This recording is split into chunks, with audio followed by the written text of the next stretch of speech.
Gisela Anastasia dan Michael Yukinobu De Vretes pagi ini diperiksa di Mapolda Metro Jaya. Gisel dan Nobu yang sebelumnya hanya sebagai saksi, kini statusnya naik menjadi tersangka dengan kasus video syurnya. Keduanya terancam undang-undang pornografi dengan ancaman kurungan hingga 12 tahun penjara. Untuk lebih jelasnya kita sudah terhubung dengan Yasin Idris.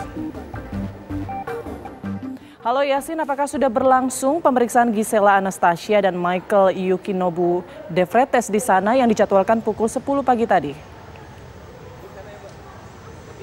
Ya, tadi MYD sudah tiba pada pukul 10:15 waktu Indonesia Barat. Tadi pada saat tiba di lobi Dirkrimum Polda Metro Jaya, MYD ini menjalani tes rapid antibody terlebih dahulu. Baru setelah menunggu sekitar 15 menit, dia langsung naik menuju ke ruang penyidikan. Artinya saat ini sudah berlangsung proses jalannya penyidikan. Dan tadi MYD ini yang mengenakan kemeja putih, kemudian didamping oleh satu kuasa hukumnya yang ikut juga ke dalam ruang penyidikan. Namun kami sampai saat ini bersama dengan media lainnya masih menunggu kedatangan dari Gisel Anastasia yang juga menjadi salah satu tersangka lainnya. Dan tadi saya sempat mengkonfirmasi dengan pihak Dirkrimum Polda Metro Jaya, mereka mengatakan sudah terkonfirmasi bahwa Gisel akan datang, namun untuk jamnya sendiri kemungkinan ditunggu sebentar lagi seperti itu, dikarenakan sampai dengan saat ini belum ada tanda-tanda kedatangan dari Gisel Anastasia ini.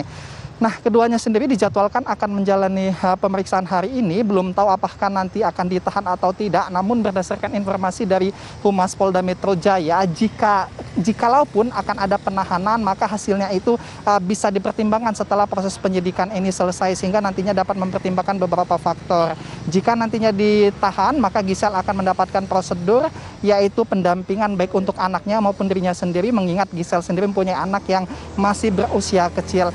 Namun beberapa pertimbangan ditahan atau tidaknya Gisel bersama MYD ini melihat apakah nanti mereka ini kooperatif, kemudian apakah nanti kedepannya pada saat proses penyidikan dapat memudahkan atau menyulitkan. Jika memudahkan dan tidak ditahan, maka itu hal yang biasanya kita temui juga pada kasus-kasus di mana biasanya jika tersangka ini kooperatif tidak ditahan, namun ada juga kemungkinan ditahan jika memang menyulitkan untuk proses penyidikan lebih lanjut.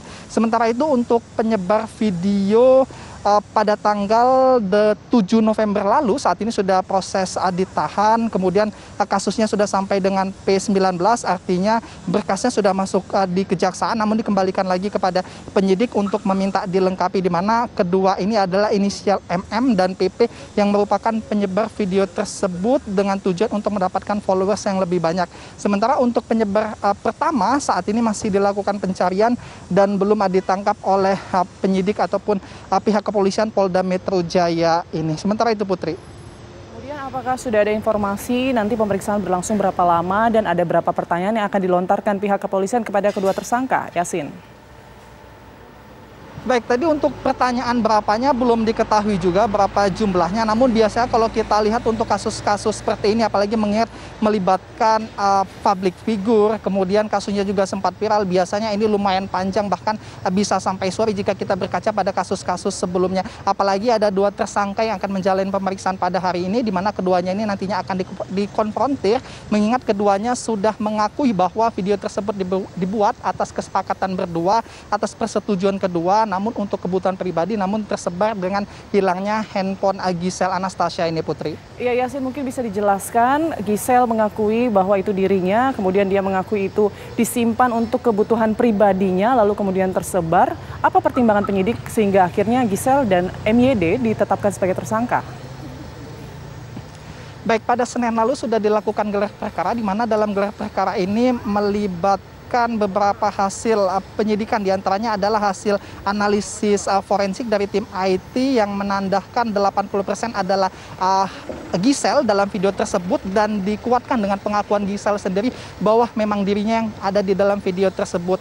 Nah, penguatan pernyataan Gisel ini kemudian yang membuat akhirnya tim penyidik ini menetapkan keduanya menjadi tersangka. Sementara untuk MYD sendiri lebih spesifiknya indikator ditetapkan sebagai tersangka karena pada saat itu Gisel sempat mengirimkan video tersebut melalui aplikasi AirDrop kepada MYD, kemudian sempat disimpan selama 1 pekan, barulah kemudian MYD ini menghapus video tersebut. Nah, dengan adanya pembagian video ini, maka penyidik menetapkan bahwa video ini tidak hanya untuk konsumsi pribadi Giselle, namun juga untuk MYD. Untuk itulah makanya MYD juga ditetapkan sebagai tersangka, Putri. Baik, terima kasih informasinya Yasin Idris melaporkan langsung dari Mapolda Metro Jaya. Selamat bertugas kembali.